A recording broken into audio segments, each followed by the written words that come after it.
Welcome to By the Way with Beth and Stacey. I am Beth Cooper. I'm Stacey Early Wine, and we got so much stuff coming up. I can't believe Thanksgiving's just right around the corner. It is. It's like, literally, is it a week from this coming, well, where it's a Tuesday? I believe it's a week from Thursday. Yeah, we're right there. Oh, my gosh.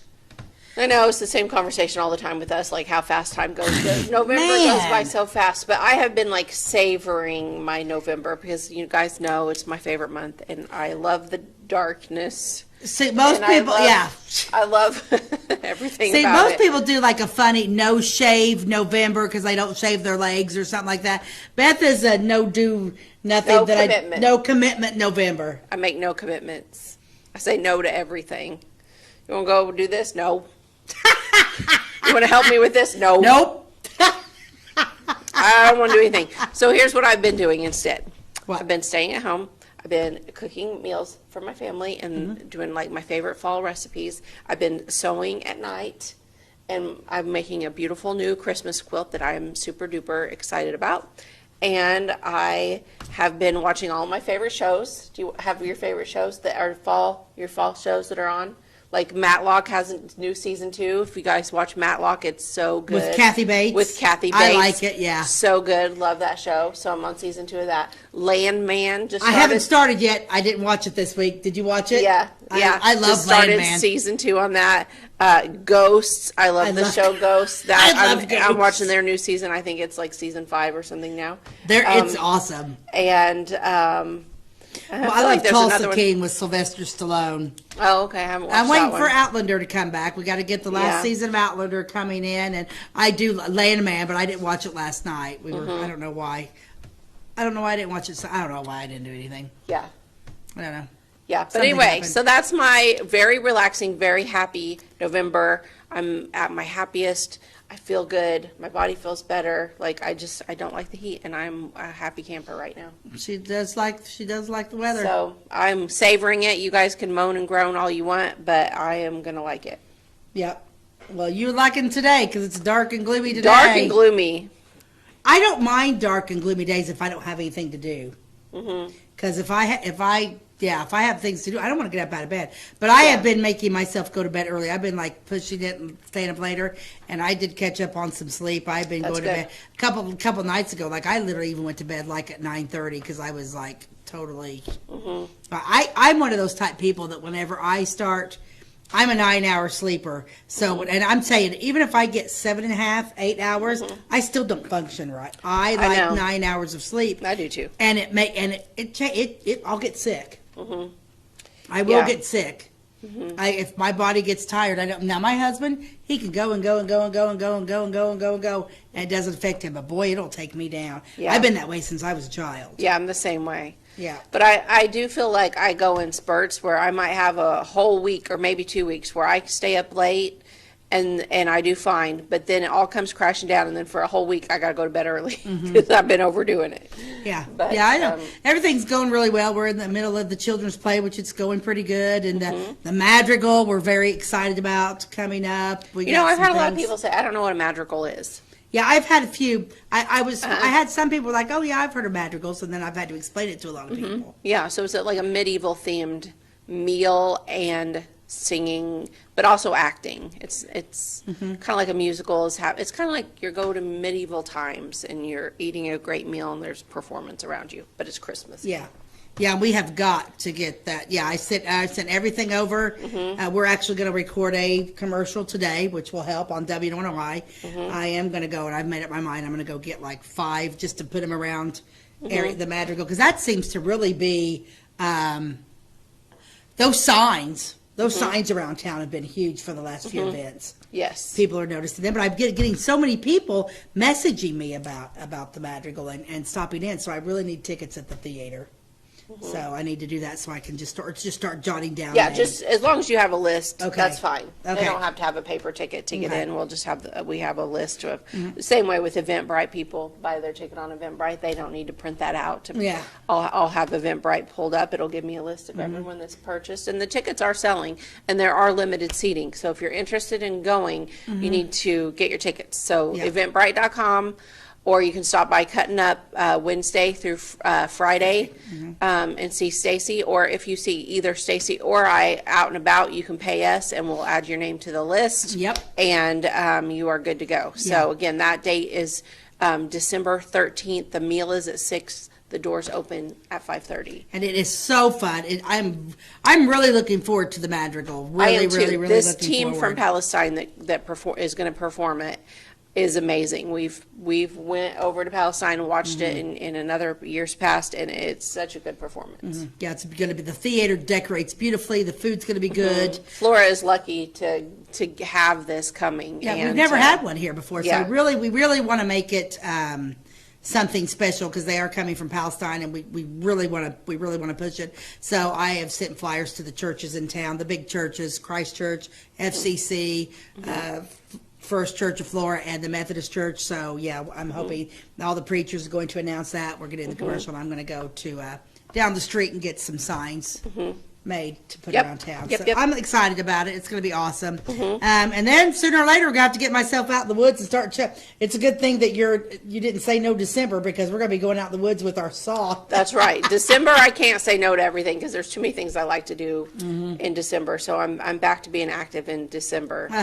But yeah, we're going to be cutting some greenery down. Yeah, Matt Lovett said we're going to go out in Matt's Oh, woods. good. And Yeah, we're Jessica gonna go- Muskoff, too. And Jessica, yeah, so we'll need Matt and Jim to go out there with some saws and cut some stuff down. And I'm looking forward to the decorating. And Yep, it's going to be beautiful, all fresh greenery and just very medieval-ish fun Christmas. And we can do that about a week prior. Okay. Yeah, so from what I understand. So I'm thinking literally the children's Christmas plays, the 5th and 6th, on the 7th, Sunday the 7th. Hitting the road running. Hitting the road running for decorating. Okay. So we'll be doing all that next. Okay. And then we'll be cutting all that stuff up. Okay, fun. And I figure we'll just do it in that little side room. And I know how to decorate it. And my daughter-in-law's awesome. there. And so, yeah, it's We've pretty got easy. a lot of fun things planned for December, so Yeah. it's going to be a good month. It is going to be a good month. The And children's Christmas plays coming along really well. Yep, that's Yep. December 5th and 6th, that Nostalgia Theater. At 7 o'clock. At 7 p.m. Yep. And then First Christian Church, their Christmas Eve meal is going to be, of course, on Christmas Eve, like always. That is free for anyone. It is not based on need. It is based on who's not busy right now. Come and eat with us. So regardless It's a big of night. regardless of who you are, what your circumstance is, just come. There's free gifts for children that eat inside. There is carry out available if you come inside to get it. And there's just lots of extras, but it's always a really good meal. Yeah, and we it is. feed over 1,000 people. I think last year we fed 1,200 or 1,300 people. A lot. It's- Yeah, I don't it's even insane. know how they. And what is that meal? It's what? It's pork loin this year. It used to be turkeys. Then there was actually a turkey shortage. Did you know about yeah, that? that's right. Yeah.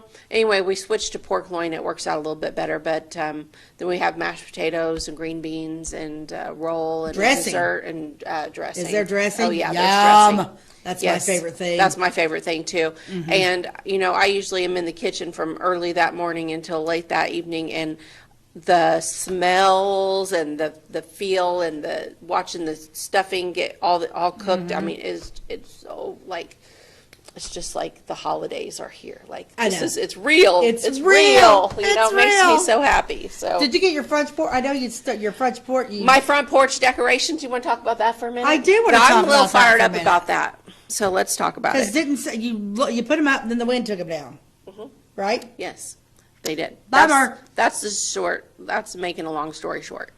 I'll tell you the long story version. The long story is I went and spent money on new decorations for the porch and new greenery, and I had this whole thing that I had made in the fall using a tension shower curtain and a pool noodle around Yeah. it, and then I wrapped all these fall leaves around it, and I decorated my front porch with it. It was super cute. Thought, okay, I took all the fall stuff off. I'm going to redo it for Christmas, and I bought new Christmas greenery that wasn't super heavy. Blah blah blah. Well, it was just too heavy. Even though I bought the lightweight stuff, it was just too heavy, and it kept wanting to spin around Oh, and no. not stay. It looked awful. Oh, my I left it gosh. up for a few days, and then the wind took it down. And so, Even the wind said I don't like this. even God was against it. God was against you. So I took it down and I laid it on the front porch. And I also have these little like 3-foot trees, all different shades of green, and some are snowy, flocked little trees and other. And every year I put them out. And every year the wind blows them down. Every year I sandbag them. I put stuff around them. I've tried like every single solution there is for wind. And every year they fall down. So here I am, like second week of my decorations, and everything's down, and everything is just blown all over the place. So you know what I did? I picked them all up. I put them all into a tub, and I carried them back to my basement. And And I labeled the tub Malia 2026. So she's getting a new house. She can have all of my Christmas decorations for 2026. And then I have a list in my notes in my phone. I have one list that I've been keeping for years, and it's called Notes to Self. And I'll put notes to self in there that, like, for instance, I have one in there that's like, never go back to blank, blank, blank. Yes. Because they made me wait in the waiting room for an hour and a half before my appointment. Okay, notes to self like that. And then I stick to it. If it's in my notes to self, so my notes to self, it was added, do not try to decorate your porch for Christmas ever again. Oh, because I can decorate that porch for every season, and I do not have a wind problem. But there is something about November and December. In the air. There is a wind tunnel that goes through our neighborhood, and it comes around from the house 2 doors down, and then the house next to me has a fence in their backyard, and there's this huge sycamore tree that doesn't lose its leaves until like the end of November. Middle of November. They're just now starting to fall, but they'll be there all through December. The leaves are like this big around. So that's how you know they're the different leaves. And they come around that fence up between our houses and then straight to my front porch, right to my step. Every year, like, these leaves show up, and there's just this wind tunnel there driving all of the leaves to my front door. It doesn't happen the rest of the year. It's weird, and I don't understand it, and it makes me mad, and now I don't have anything on my porch except for Gladys, the goose. She's still standing because her little butt is full of sand. So she's not going anywhere, and she is dressed for Christmas. I found a gorgeous green I gotta dress for mine her at Walmart. She wears a size 3T, and she's on my porch. And then I have my Christmas barn quilt on my porch that won't blow over. And then I have a Mary and Joseph that's kind of up against the house. It's not going anywhere. But all the greenery, all the trees, everything like that, gone. Not happening again. That's right. Done. Okay, well, you got an ad? you need this ad. Uh-oh, what is it? Bear aspirin. Oh. You need an aspirin. I need an aspirin. I need to calm down about the whole Christmas genuine Bear aspirin. Bear tablets, I remember them as being in that really neat little tin cup thing. Warning, say Bear when you buy aspirin. Unless you see the name Bear on tablets, you are not getting genuine aspirin prescribed by physicians for over 22 years and proved safe by millions for colds, toothache, earache, headache, neurology, lumbago, rheumatism, nurturus, pain. Now, see, I don't think aspirin does any of that stuff. Yeah, I was going to ask you, do you ever use aspirin over Tylenol or ibuprofen? Never. Yeah. Never. I never do. Except only Bear packages, which contain the proper directions. No, I never. I'll tell you a story. We're probably getting close. Are we close to a commercial break? You can tell a quick story. Okay, this is hysterical. My dad, God love him, only thing that ever cured a headache was Bear aspirin. Okay. Bear aspirin. It's got to be Bear aspirin. Well, my mother was tight as bark on a tree. Right? So Dad has to have a bear. Every time he had anything wrong, he needed a bear and put it in his Bear aspirin bottle. And I'm like, so one day I was over there. I'm an adult, right? And I'm married, and I was over there visiting Mom and Dad. He's like, oh, Stacey, I need a Bear aspirin. Go get that Bear aspirin.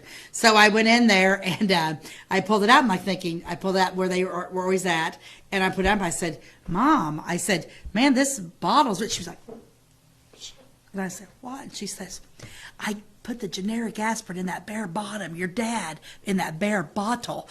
Your dad thinks it's Bear aspirins that he's taking it. I've been doing it for 20 years. So I go in there, and even though it doesn't say Bear, my dad's not looking. He just sees the bottle. This is my dad. My dad was the scapegoat king. So anyway, I'm like dying laughing, and I took, hey, here's your aspirin, Dad. Gave one, he put those in there. He took a drink of that water. He says, I'm telling you, Stacy, Bear aspirins cure everything, but it's got to be Bear. That other stuff your mother likes doesn't work. It's got to be Bear. I feel better already. My dad was the placebo. Yeah. Oh my gosh. That's funny. Isn't it? And he just kicked Your back. mom is a riot. He just kicked back, put his hands back there, his little, put up his thing, and he was like, I feel better already. Okay. And Mom and I were, because I'm like, Mom. And she was like, shh. She'd been replacing Dad's Bear aspirin with generic for years, and he had no Crack clue. up. Isn't that I love funny? that. That's Okay. a funny story on Bill and Bill right there. Yeah. All right. So we probably need to take a commercial break, and we will be right back. We like technology at Flora Savings Bank. Here's what you can accomplish in our mobile banking app in less than 30 seconds. See account balances in your transactions, set up an account alert, make a transfer between accounts, get an alert text message about your transfer, pay a bill, turn your debit card off and then back on. It all happens in the palm of your hand with our free My Bank to Go app. Search My Bank to Go in the App Store or Google Play and give mobile banking a try. Flora Savings Bank, member FDIC and equal housing lender.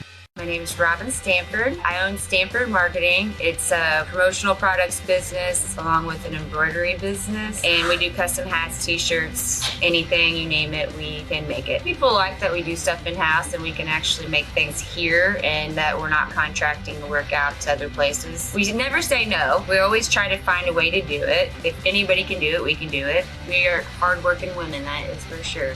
Come to Stanford Marketing in Flora for all your custom and promotional needs. Give me all your lumber. Doors, paint, windows, electrical, plumbing, and much more. Oh yeah, give me all your guns too. John Lucas, What? you better be dreaming about all the stuff we sell here at Zink Building Center. Oh, I would. Zink Building Center in Louisville on Route 45. It's a cool place. Welcome back to By the Way with Beth and Stacey. I'm Beth Cooper. I'm Stacy Earlywine, and it looks like you've got a really neat story right here. I do. So I'm still working through this little book that I have, the War Memories. November is Veterans Month. Veterans Month. So I'm still reading from it. This was published on Veterans Day, 1993. It was written by a lot of the soldiers themselves. Several of the ones I've covered over the last few weeks have already passed away. This one is called The Forgotten Sword, and it was written by Bill Ridgway of Flora. And Bill also was in Iswias, wasn't he? Yes. Was he in it? Yeah, Yes. I believe he was, yeah. Yeah. Okay. So this is written in his words and about his service, and it's an interesting story. So I'm gonna try to keep it in his words. It was a pitch black, moonless night 30 years ago. So by now, this would be like, what, 60 years ago or so? One of the U.S. Navy's smaller amphibious ships, an LST, which means landing ship tanks, with its distinctive clamshell bow doors and long cylinder-shaped hull, rolled slightly in the gentle ocean swells of the blue Pacific. The ship was on a northwestern tack running perpendicular to Red Beach 1, lying just 3,500 yards off the port beam. Red Beach 1 was the primary objective of the seaborne assault rifle companies that were preparing to disembark from the small vessel. The embarked Marines, much to the chagrin of the Navy crew, translated the LST acronym to Large Sitting Target instead. Okay. As the clock ticked down to H hour, the sharp blaring of the klaxon horn sounded general quarters, and the ship's crew began final preparations before disgorging itself of the young sea warriors. He's very, the way he writes is very descriptive, yet sort of almost poetic. Very different than how some of the others have written that I've read. Fully combat-loaded Marines with M1 rifles slung over their shoulders began to move in single file down the cavernous bowels of the vessel, where fresh, clean salt air gave way to the poignant smell of diesel and exhaust fumes. The ship's exhaust fans strained to draw off the offensive, pervasive atmosphere that enveloped the assault force and their landing vehicles. This trip had not been sanctioned by the Sierra Club. Okay? The Marine Company's personnel had been broken down into numbered and colored boat teams. These colors and numbers were prominently displayed on pasteboard cards atop the LVTs, which are the landing vehicle, that were lined up two abreast for the length of the cavity of this Navy workhorse. Their top hatches, which extended the full length of these amphibious tractors, were open to facilitate the loading of troops. Once the Marines were ensconced inside their vehicles, called Amtraks, the hatches were dogged down, making the armored capsule watertight, at least according to the training manual. Okay, so what's really happening here? They are unloading these big amphibious things off of a ship that are like a tank, but they should be able to go in water or land. They're like a big tractor. There's a hatch. Everyone's crawled down. They're full of Marines. The Marines are kind of laughing at them and being like, that is a big sitting target, is what that is. But also, it's supposed to be what is going to help them get the job done. Okay. The training manual also advised that an Amtrak weighing several tons, could accommodate 30 combat-loaded Marines. There were 28 in tractor number 5, and only a sardine might understand how 2 more could fit. Though the vehicle was nearly 10 feet tall, only about 18 inches to 24 inches of its height would protrude across the surface of the water. The advantage, of course, was that by being almost fully submerged, the Amtrak was not as exposed to the enemy fire. The Marines were all about to become submariners. Can you imagine getting in a big old tank that also went under the water? No. And then them sealing it shut, sealing the hatch shut? No. It's not a submarine. It's an amphibious vehicle. Is a little different. I'm not sure about this. I can't even think of the submarine thing. It's just too much. Oh, we could do a show on that. Like my grandpa was in the submarine, like during World War II, No, thank you. and he hated it. And That's so he close, was he was a little claustrophobic. guy. He was skinny and he was short, and so he was the perfect candidate for submarines. And one of his stories was that he ate as many bananas as he could every single day to try to gain weight, so that he would be disqualified from having to do submarine. He could just be on a regular ship. Yeah. But he never did. He was stuck on the submarines. Okay. So let's go back to Bill's story here. All of the preparation and waiting ended with the command, land the landing force. The clamshell doors had been opened facing seaward, and the bow ramp had been dropped. Tractor drivers revved their engines like the start of the Indianapolis 500. The steel interior of the Amtrak was painted white, and the red glow from the tractor operator's instrument and radio panel provided the only visible light. So you're underwater and it's dark. The operator's seat elevated him well above his passengers, and his flight-type helmet with its attached radio mic that extended to his lips was thrust up into the small observation turret where he viewed what was to come through a bulletproof reinforced glass slit. There was a second observation slit above the ramped door next to the driver in the front of the vehicle that was reserved for the leader of the boat team. Okay, so there's only like 18 inches of this vehicle above water, and in that 18 inches, this driver's head was up in there. So he's at eye level with the water, seeing what's coming at him. I can't behind bulletproof glass. Oh, gosh. Okay, Tractor 5 moved with jerking motions as the steel cleats of its tracks scraped the steel deck protecting the ship's hull. Though the operator's lips were moving, the sound of engines and creaking ship steel had built to such a deafening crescendo that his conversation was as protected as a CIA briefing. A green light had apparently been given to Tractor 5, and the operator accelerated to full power. The Amtrak belched out of the ship's belly into the blackness of the sea and the night. Now the silence was deafening, and the adrenaline flowed as all waited to see if this iron monster would become buoyant.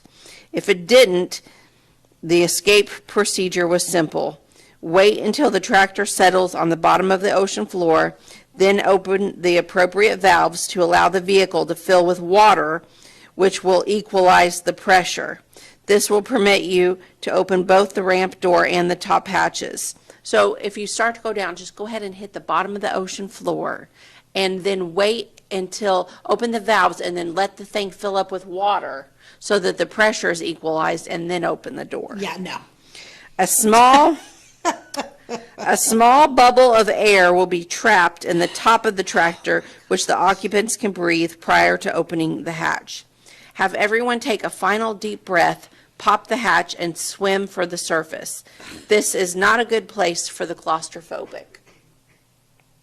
And how far down are you? You're going to run out of breath before you. And could you imagine if you, I mean, how many are going out before you? I held my breath. Now it's going to take a minute for everybody to get out. And everyone's in a panic, and the guy in front of you kicks you and knocks you out, and now you're dead. That's what. No thanks. And what if you're supposed to be in 10 feet of water, be. but you're actually in 300 feet of water? Yeah, no. And you sink all the way down. No, not cool. Not cool at all. These No. men were brave. No. Okay. I stood breathless with my hands wrapped around the grip handles located on either side of the glass viewing slit. Small sea bubbles rushed over the outside of the glass as Tractor 5 popped to the surface like a fishing float that had been pulled under and then suddenly let go. The tractor driver looked down and over at me and smiled as he yelled, "Half the fun's in getting there, right, Lieutenant?" Yeah, You're buddy. about as funny as a cry for help, was my retort. The planners of amphibious operations had developed the technique of projecting sea power ashore in the early 1930s, and the lessons learned through the island hopping campaigns of World War II and Korea had been incorporated and refined. The tactic for Tractor 5 was to locate the taillights, which were 2 3-inch red slits of the Amtrak that preceded it, out of the belly of the whale, or the ship, and form up in a circle maneuver like the pioneers circled the wagons before an Indian attack. So you're in the water. It depends on how clear the water is. You're trying to find the taillights of the guy in front of you. What if you don't? Then how do you know where to go? Where you go? And then there's creatures in the sea. On command, the landing force would then maneuver on line and head for the beach with the incoming tide. Like the tide, the LVTs would land in waves. The only problem of execution that Tractor 5 was experiencing was that it could not locate anything, including the ship or the shore. Oh, he's on Tractor 5 and now they can't see anything. Yeah. No thanks. The passengers, who were displaying what appeared to be rapture of the deep symptoms, were of little help to the operator. As the tractor churned at its top speed of 9.7 miles per hour in search of humans in the aquatic environment, the motion of the swells was summoning the evening rations of some of my 18-year-old foul-mouthed, shifty-eyed killers who were spewing them onto the deck between their legs. So all of these 18-year-old boys are throwing their guts up. They're in the ocean swells. Do we need to take a commercial break? Yes. Okay, we'll be right back. At Clay City Banking Company, we're all on the same team, regardless of zip code. At home, work, school, or across the country, you can be part of our team with our cutting-edge mobile banking products. From your hand, you can check balances, transfer money, make deposits, and pay bills. Looking for a loan? We've got you covered with our mortgage, agriculture, commercial, and consumer loans. Join our team today. Clay City, Flora, Louisville, and Fairfield Banking Companies. We're the hometown banks, member FDIC, and equal housing lender. Since 2004, Ed Lewis Trucking has been moving America forward. Family-owned and built on values that matter. Reliability, hard work, and service you can count on. From dry van freight to dump and hopper bottoms, plus top-tier truck maintenance in their state-of-the-art shop that's open to all truckers, not just their own fleet. They're growing stronger, expanding with their recent acquisition of McKinney Trucking, but never losing sight of what drives them. It's Ed Lewis Trucking, family-driven, service-proven. Call Ed Lewis Trucking at 618-686-3555. Tomorrow. Some fear the uncertainty it brings. Some trust the promise it holds. At Grinnell Mutual, we are always looking forward to tomorrow, growing and innovating. So even if the plans you have for the future aren't the same as the plans the future holds for you, you can be ready. Because we'll be ready, like we have been for over 100 years. Trust in that. Trust in tomorrow. Talk to your mutual agent today. Your local agent is on the square. Louisville, Clay County, Farmers Mutual Insurance. Welcome back to By the Way with Beth and Stacey. So we're talking about this story written by Bill Ridgway about his time in service, and he is in this aquatic amphibious vehicle trying to get to the beach. And he can't, they're not seeing the ship anymore, but they also don't see the other vehicles that were in front of them. So they're just out there in the ocean swell waiting for the tide to carry them to this beach. And all of the 18-year-old boys that were so closely shoved into this vehicle are all sick. Everyone's throwing up because of the ocean swells. Oh, my goodness. So here we are. He says, the offensive mixture of seawater and eaten rations was disgustingly disagreeable to the senses, and I uttered a silent prayer that navy beans and ham would not clog or choke the bilge pump or something important like that. An armed hostile would be a welcomed relief to the stench of this closed space. The good news was that the seawater was not rushing in. The bad news was that nothing was rushing out. 2 hours following our departure, Tractor 5, unbeknown to its inhabitants, was nearly 5 miles out to sea. I had heard of stout men going down in ships, but this was absolutely ridiculous. During our sojourn, Red Beach 1 had been secured by the landing force, and the discovery that an Amtrak was missing had been made. It was still pitch dark, so the landing force commander deduced that the lost tractor either sank or could not see the shoreline. Okay, so they realized they're missing one. The beach that they were all headed to, Red Beach 1, has already been secured. So now they're all kind of touching base with each other and like, oh crap, what happened to Tractor 5? Oh, it must have sank or is lost, I guess. So let's see what happens to them. They're 5 miles out. The commander ordered that all of the vehicles of the BLT, Battalion Landing Team, not bacon, lettuce, and tomato, be parked at the high water mark facing seaward with their headlights on.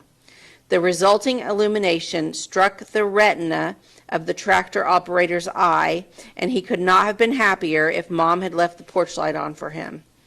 When we finally reached the landing site, most of our stalwart platoon hit the beach running and screaming, though I had to awaken 2 of them. The next time you see a film of Marines charging up a landing beach, your suspicions are confirmed. They are not running to engage a formidable foe. They are running from a landing craft. The related experience was a training exercise. The more you sweat in peace, the less you bleed in war, is a military axiom that has been borne out time and time again. Most of my memories of war are anticlimactic to my memories of preparing for war. For the warrior, war is the culmination of all of the training exercises, all of the live fire exercises, all of the forced marches, all of the physical conditioning, and all of the classroom skull sessions. War is the Super Bowl, and everything that precedes it is a playoff contest in preparation for the real thing. The career warrior does not pick the opponent, and many never reach what has been aptly called a monstrous demonstration in human imperfection. When I reached Vietnam, my commanding officer greeted me with his analysis of the big picture. "This is not much of a war, Ridgway," he said, "but it's the only one we've got." As a Marine officer, I had trained 9 years for that one, and I trained 6 years after I left there for the next one. It never came, and I retired. My fondest memory of going to war actually occurred after I left home and was en route to the area of the world where Marines were always fighting foot people in 10-foot grass. My sons, ages 5 and 6, respectively, were speculating on my conduct in a combat zone. The older one questions the younger one. "Do you believe Dad will kill anybody while he's gone?" he asked. The younger one did not respond, but rushed upstairs, leaving his older brother in a quandary. The younger one returned shortly with a grin of satisfaction on his face. "Nah," he said to his older brother, "he forgot his sword." Oh.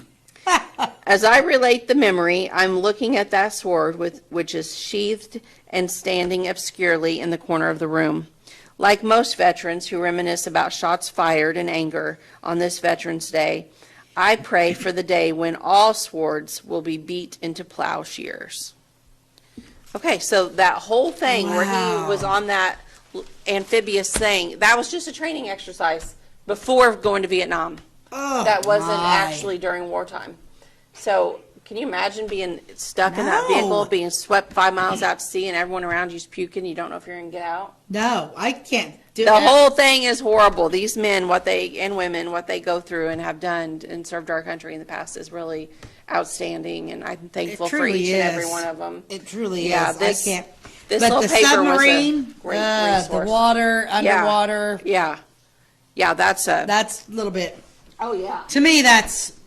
I don't know. There's just something about the submarine, and Oh, yeah. Jim's dad was in the Navy, and we're getting ready to move Jim to Virginia into the rental house, and we're going through it, and I opened up a box, and there's Jim's dad's naval, his entire naval. Oh, uniform. really? So we took it up yesterday to Effingham to have it cleaned. I'm going to display it somewhere. Oh, yeah. Yeah, because it's, and boy, Jim's dad was tiny. Jim said, and Jim wasn't a very big guy, and Jim said he like wore it one time for something like when he was in the 8th grade. Oh, really? Yeah. Jim did. My Jim did, yeah. 'Kay, Jim's dad wasn't a very big man. So yeah, it's just kind of, I can't even. Yeah, he talks about being a. Well, he hated it. But he was drafted, so. That's Okay. what happened. What's this? Oh, So I'm going to pull out this weird history of the I Victorians because love we this love one. this book, and I may do another veteran story next week. I know we've heard a lot of those, so I'm going to set those aside for now. I'm going to do something else. I was thinking there was something in here that was holiday-ish. what's that one with the dead body outline on the? Yeah, I think I might have talked about that one before. Did I? I don't know. I'm thinking I would remember that picture. So neat. This book is so really super cool. Yeah. I feel like there were some shorter stories. I don't know if I have time for one of these. You do, This is because the I think scene of a I don't crime. even know what segment we're on here. We're I on think- 3. This is number 3 now, so we only have one more after. Okay, this is the one you saw. I haven't done it. Okay, that picture caught my eye. I want to hear this one. Oh, this is, I think, Jack the Ripper. This article is titled Cool. CSI Whitechapel, when the Met Police were called on to find Jack the Ripper, would the newest forensic techniques help them? Okay, so this is showing a magnifying glass. I don't know how well you guys can see that, and some Victorian times crime solving. And it says, Who is that supposed to be? I think that might have been one of the victims. Wow. When a ruthless killer struck in the heart of East London in the autumn of 1888, there was ample opportunity for the capital's policemen and detectives to employ a range of forensic science methods to help them catch a killer. The subsequent crime investigations, had they used these new techniques, might have been more successful than they ultimately proved to be. The first woman, now regarded to be one of the canonical five victims of Jack the Ripper, was Mary Ann Nichols, who was found dead in the early hours of August 31st, 1888 in Bucks Row, Whitechapel. The police investigation started with the traditional methods, questioning those in the neighborhood. In particular, the local prostitutes who worked the streets. Yeah, he killed prostitutes, correct? Yep, I think Mary Ann was also a prostitute. Although if this is her, she definitely wasn't a very pretty one. 9 days later, at 6 a.m. on September the 8th, a second woman was found in the backyard of 29 Hanbury Street. Her name was Annie Chapman. Then in September 30th, Elizabeth Stride was found, and then Catherine Eddowes. Prior to Catherine's murder, all of the killings had taken place in parts of East London that came under the jurisdiction of the Metropolitan Police. Eddowes, however, was found in Mitre Square, which is part of the Square Mile. So now the Met was joined by officers from the City of London Police and their investigations. It was reported that after killing Catherine Eddowes, the alleged murderer had walked from Mitre Square to Goulstone Street, where he had thrown away a piece of Catherine's apron, on which he had wiped the blood from his hands and knife. Nearby, he had written on a wall, this is what he wrote: "The Jews are the men that will be blamed for nothing." Did you know that? I didn't know. I didn't know that. On October The Jews are the men that will be blamed for nothing. So does they thinking that maybe Jack the Ripper was a Jewish person? Or that he didn't like Jews. Well, because he's making it seem that the Jews are being blamed for something that they didn't do, is how I read that. The Jews will be blamed for doing nothing. I don't know. That's an interesting. Okay. Because to me, it's almost like, yeah, well, we're not going to, I don't know, anyway. Okay. Anyway, that's what he said. Interesting. And so on October the 1st, the police revealed that the Central News Agency had been sent a letter the previous week purporting to be from the murderer. It was addressed, "Dear Boss," and it was signed Jack the Ripper, a name that caught the public imagination. Now a link was made between the writing in this letter and that of the graffiti, with the police suggesting the two were similar. However, the chances of checking this were nil, as police called to the scene were concerned about crowds gathering out of curiosity to read the graffiti or rioting breaking out due to the anti-Semitic message it contained, and gave orders for it to be erased with a sponge. This led to criticism from the press, who were apparently more aware of the importance of handwriting analysis than the police. Contemporary media commentators rightly argued that had the writing been photographed before being erased, it could have been analyzed and compared to the writing in the Central newsletter, thus either linking both letter writer and graffiti artist to the crime or exonerating one or both. The Metropolitan Police has since been accused for some of its perceived failings on the ground that forensic science was not at the time. Wow. Interesting. And that was not an integral part of criminal investigation at the time, and scientific evidence was not recognized as an important part of criminal investigations. So they didn't use photographs, they didn't use fingerprints, they didn't do any of the things that we do today. Right. However, they did use photographs of victims, and although these, and some crime scene photographs, but they were not done as we would today, and for the same reasons. Today they would record the scene, the victim, the evidence, the clues. Photographs of the victim's eyes were said to have been taken. This was due to the mistaken belief that a dying person's eyes would record the final image that they saw. Yeah. That's why they took a picture of their eyes. They thought it would tell them. How's our time, babe? Well, we can take one. Okay, we'll take a break and we'll be right back. Briscoe Surplus Sales on the northeast edge of Flora is your one-stop do-it-all shop. Looking for rugged boots and footwear from great brands like Lacrosse, Rocky, and Carolina? They're there. How about top-notch small engine parts and service? Briscoe Surplus Sales has it. Whether you're wiring your switches or switching your wiring, Briscoe Surplus Sales has the solution and the know-how to help you get the job done right the first time. Briscoe Surplus Sales, your one-stop do-it-all shop. This is Christy, inviting you to wrap yourself in lasting luxury at Carnaby Square. We specialize in one-on-one customer service, high quality, head-turning, on-trend fashions, footwear, accessories, and a complete line of Brighton leather goods and jewelry. If you want to nix fast fashion and invest in a true-to-size, ethically manufactured wardrobe that you'll wear for years, it's time to treat yourself at Carnaby Square in downtown Fairfield. At Clay County Hospital, we are dedicated to providing quality care for you and your family. Our skilled medical team is committed to your well-being, ensuring that you receive the personalized attention you deserve. From filling your prescriptions at our state-of-the-art pharmacy to a visit with our compassionate behavioral health providers, we're here to support you every step of the way in your journey. Experience the difference at Clay County Hospital, where your health is our priority. Clay County Hospital, complete care, start to finish. Welcome back to By the Way with Beth and Stacey. So I'm talking about Jack the Ripper and some Victorian crimes, solving things, how they solved crimes and they didn't take pictures for the reasons that you think that they did. You know, they think Jack the Ripper may have been H.H. Holmes, the United States' first serial killer. Oh, You ever yeah? heard of- yeah, the one that had the terrible hotel there during the World's Fair and killed all those people. And I don't know that story. H.H. Holmes is and they think he was a doctor. He was from here. He was in London when all that was happening. They literally think Jack the Ripper was H.H. Holmes, our very first recorded Ooh, let's do a serial show killer. on that guy next week. Okay. Will you do that? I will, yeah. Let's I know learn all about it. him. I know about H.H. Yeah, learn about him, and Keep then going. and then And I we can keep this nearby too, because Yeah. this is long about. Yeah, let's get, then we'll go back and forth. About yeah. and Yep. Easy breezy. yeah. So the scene of the crime. It says, this is kind of talking about the Victorian times, forensic footwear evidence. Footwear and footprint analysis is used as a form of forensic that was used by Sherlock Holmes in two of his cases that was written in 1887 and 1890. And he noted that there is no detective science, which is so important.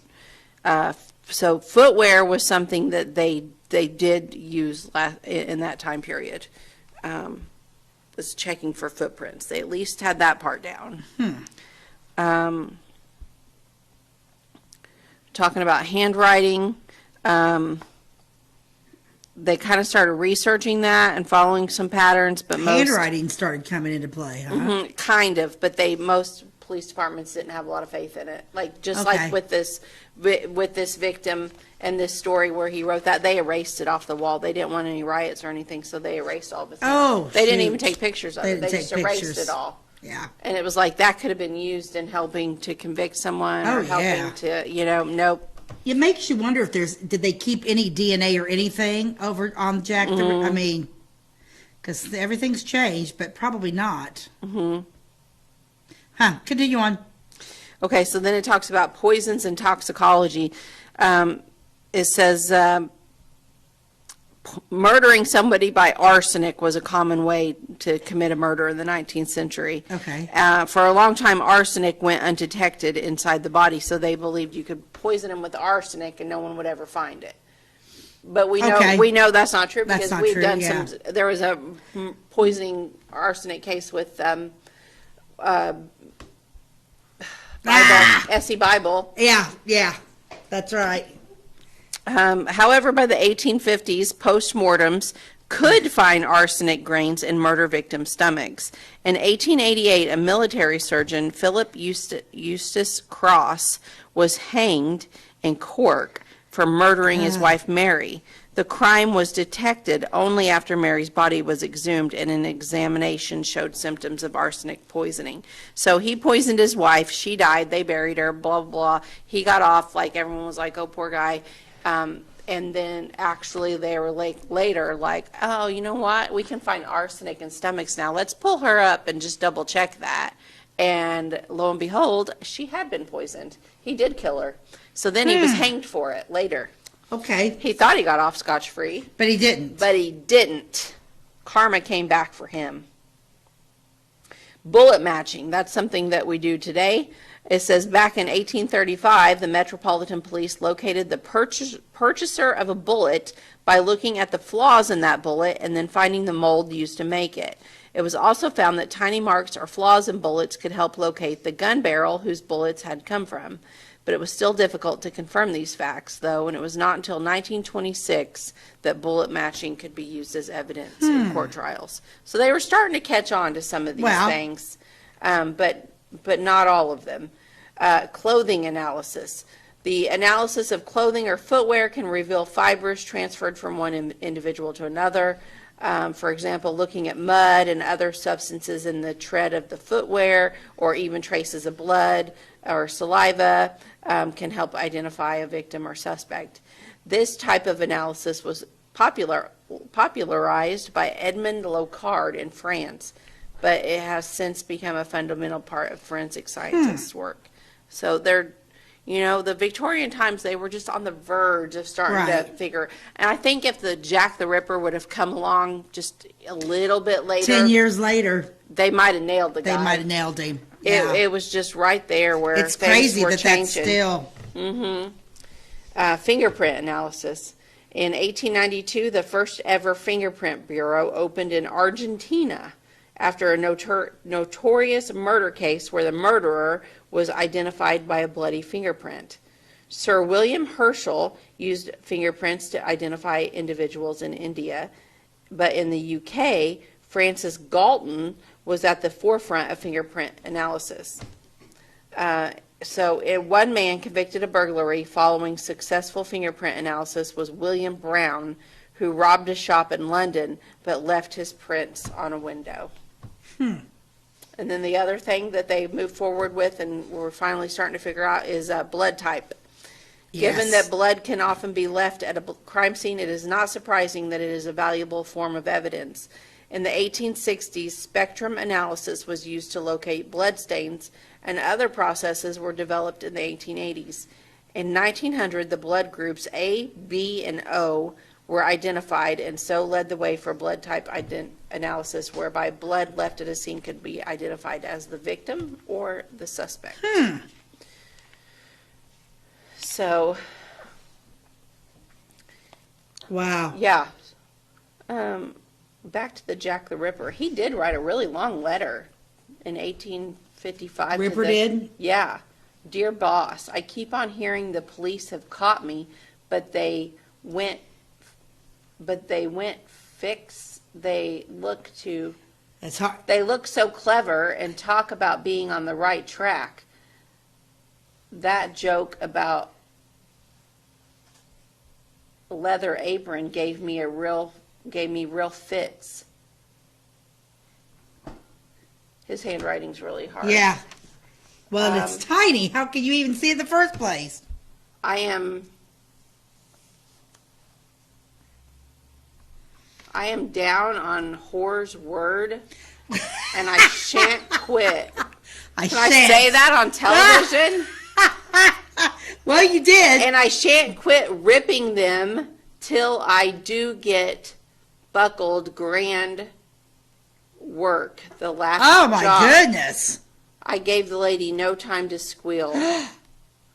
How can they catch me now? I love my work and want to start again. You will soon hear me with my funny little games. I saved some of the,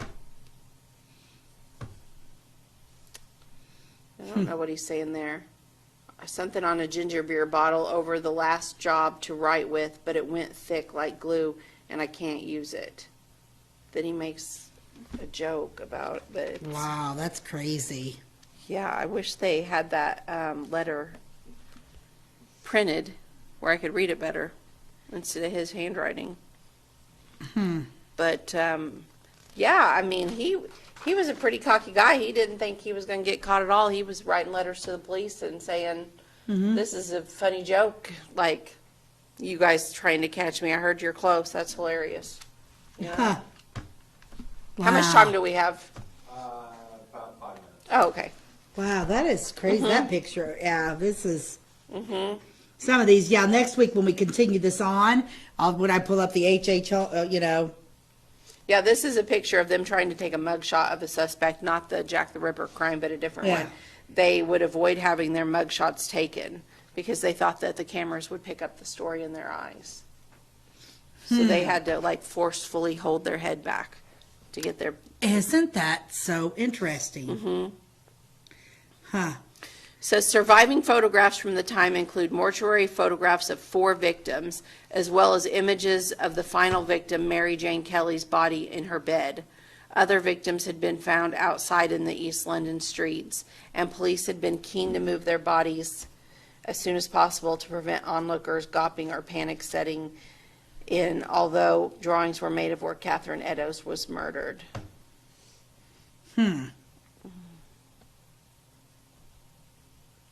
So the guy that came, that you're going to talk about next week, did he also slit their throats? Is that how he did? Well, he was pretty brutal. He was brutal. crazy. He was a little bit cray-cray. So eventually, with the Jack the Ripper, they started using police dogs, bloodhounds, and they would take them to the crime scene and put a scent onto the dogs and then hope that he could track them. I don't think that was successful. Because like the Ripper also did a lot of other. I mean, he like dissected and because they said it was like a he was like he had to have been a doctor or some sort of surgeon. Yeah, that's why they think like Holmes was the first. And like I said, he was over there at the same time. And yeah, because they said the Ripper he dissected and did all sorts of interesting things. Ugh. Yeah, that sounds pretty. He gory. didn't just. Yeah. That Victorian era. That's a pretty picture. Yeah, this. Yeah, pretty interesting. But it's I would like to. London's on my bucket list. I want to go because I'm a big. I always say I'm a fan of Henry VIII. I know that he was a horrible person, but I'm intrigued by the whole Henry VIII era. And but I'd like to go visit the area where Jack the Ripper. I'd like to go to East London and see that. That's kind of an interesting thing. This little story is only going to take a minute, but it's fascinating. So if you were had some extra pounds in the Victorian era, and you wanted to drop some pounds, guess what diet you went on? What? The tapeworm diet. I'm not even kidding. Why starve yourself when popping a parasite can do the job? When Victorians wanted to drop a few pounds, there was one method that has led to hot debate amongst historians: the tapeworm diet. It sounds simple enough. The dieter simply swallows a pill containing a tapeworm egg. Once the egg hatches, the tapeworm latches onto its host and gets busy ingesting a little bit of everything the patient eats. As the tapeworm grows, so the patient loses ever more weight, yet never feels hungry. The problem, however, is that there is no way to tell the tapeworm to stop. Once the patient reached their desired weight, the worm had to be removed, and that was far from simple. Some used specially adapted tubes containing food, which doctors lowered down their throats to tempt the parasite out. Another solution was for the dieter to sit with their mouth open in front of a bowl of milk until the tapeworm slithered its way out. No! Take heart in the fact that some historians claim that this diet was nothing more than a placebo and that the pills had no tapeworm egg inside them at all. The people who purchased them truly believed in their powers, though, and were desperate to achieve a fashionable ideal that a hitchhiking tapeworm seemed a small price to pay. Yikes. Then it shows a picture of a guy who was called the human skeleton. He was a freak show exhibit in the 19th century, and he had a 5-meter long tapeworm. 5 meters. Think of a meter stick. No. 5 of those. No. In his body. Gross. Gross, gross, gross, gross, gross, gross. I'm done. That did it. Now let's talk about lunch. Okay. Okay, let's end here on something different. No kidding. A little, we're going to finish up our Jack Candy. Okay. I wish I could shrink down to the size of an ant. And maybe there would be thousands of other people shrunken down to ant size. And we would get together and dig tunnels down into the ground and live there. But don't ever call us ants, because we hate that. Okay. He's nuts. He is. He must have been high all the time. I'd say so. I bet he smoked a lot of... I think he's smoking something. Smoked a little Mary Jane in his day. That's right. Yeah. Well, as always, you can find us on Wabash Catch TV, Channel 100, Monday through Friday at 11 a.m. and again at 3 p.m. All of our new episodes air on Thursdays and Fridays, and all of our episodes are on our YouTube channel. Just type in Beth and Stacey. That's our channel. Click on that. If you click on videos, you should see all of our videos come up. Some of them are under the live tab from this past summer, but the rest are right there. So that's it for today, and we will catch you next time. God bless you and have a great day.